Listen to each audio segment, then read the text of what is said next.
I'm Tyler Bailey, the founder and managing attorney at Bailey Law Firm in Columbia, South Carolina. I represent individuals who have been accused of committing crimes throughout the state. And oftentimes, I'm representing somebody who's been accused of DUI, driving under the influence. In those situations, after they've been arrested and charged with DUI, they typically have their license taken from them. And they're no longer able to drive their car to work or wherever else on South Carolina roadways. Fortunately, in South Carolina, there is a way that you can get your license back temporarily pending the outcome of your DUI case, and that is by requesting a applied consent hearing with the Office of Motor Vehicle Hearings. It's really a situation where you're able to get a temporary alcohol restricted license that allows you to drive pending your implied consent hearing and ultimately, hopefully, pending the results of the DUI case.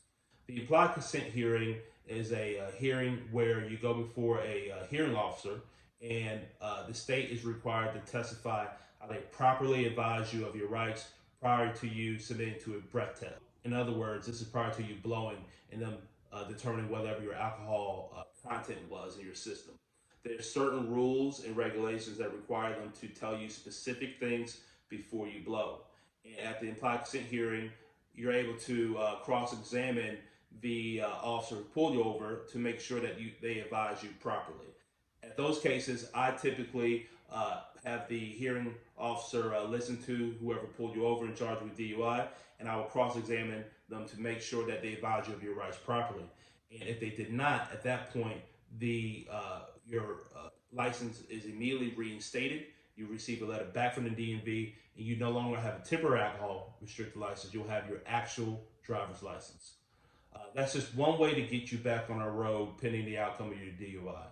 You still will have to ultimately resolve your driving under influence charge, but you'll be able to drive pending that, and that could take no telling. It could take a year. It could take 6 months. There's really no way to tell exactly how long your case will take.